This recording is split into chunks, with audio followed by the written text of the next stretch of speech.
noticed these BJP guys giving interviews? Look at the women, that's my car. Look at what has come and hit.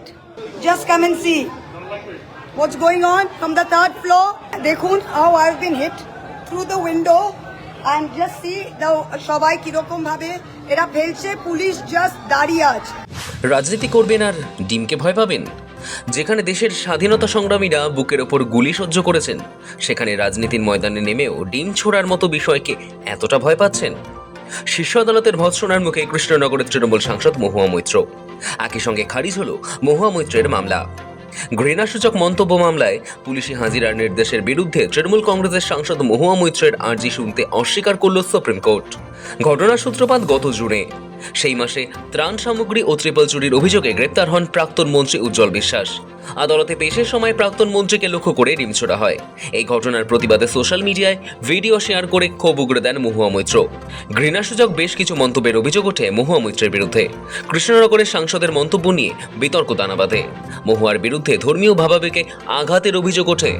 নদিয়ার হোগলবেড়িয়া থানায় মহুয়ার বিরুদ্ধে করিমপুর মণ্ডল 4 এর BJP সাধারণ সম্পাদক হীরক ভট্টাচার্য অভিযোগ দায়ের করেন। এরপর কলকাতা হাইকোর্টের দ্বারস্থ হন মহুয়া। হাইকোর্টের বিচারপতি সৌগত ভট্টাচার্য নির্দেশ দেন, পুলিশ আইন অনুযায়ী তদন্ত করবে। সংসদে অধিবেশন মিটলে আগামী 14 আগস্ট থানায় গিয়ে হাজিরা দিতে হবে মহুয়াকে। তবে তদন্তকারী আধিকারিকের সামনে হাজির হলে পুলিশকে নিশ্চিত করতে হবে যে সাংসদ ডিম হামলার শিকার হবেন না, কিংবা অন্য কোনোভাবে তাকে হেনস্থা করা যাবে না। কলকাতা হাইকোর্টে সেই নির্দেশকে চ্যালেঞ্জ জানিয়ে শীর্ষ আদালতের দ্বারস্থ হয়েছিলেন কৃষ্ণনগরের সাংসদ। তবে শুক্রবার শুনানির সময় মহুয়ার আইনজীবীর তোলা নিরাপত্তা ইস্যু ও ডিম ছোড়ার আশঙ্কা খারিজ করে অত্যন্ত তাৎপর্যপূর্ণ পর্যবেক্ষণ দিয়েছে বিচারপতিদের বেঞ্চ।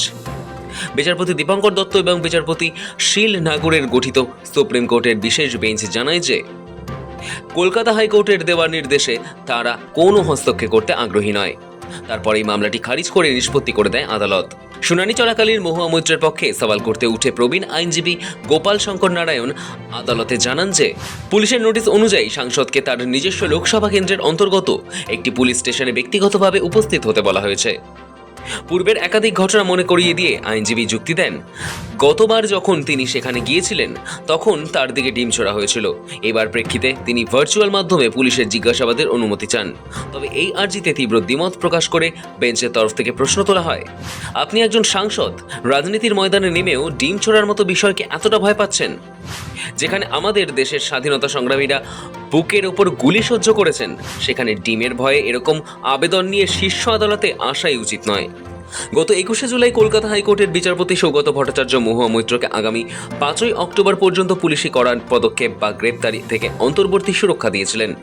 তবে একই সঙ্গে আদালত নির্দেশ দিয়েছিল যে তদন্তের স্বার্থে মহুয়া মৈত্রকে তদন্তকারী আধিকারিকের সামনে সশরীরে উপস্থিত হয়ে পূর্ণ সহযোগিতা করতে হবে। হাইকোর্টের সেই হাজিরার নির্দেশকে চ্যালেঞ্জ জানিয়েই সুপ্রিম কোর্টে গিয়েছিলেন কৃষ্ণনগরের সাংসদ। তবে সুপ্রিম কোর্ট আবেদন গ্রহণে অনিচ্ছা প্রকাশ করায় অবশেষে আবেদন প্রত্যাহার করে নেওয়া হয়। হাইকোর্টে এই মামলার পরবর্তী শুনানি 1 অক্টোবর। ব্যুরো রিপোর্ট, সময়, কলকাতা।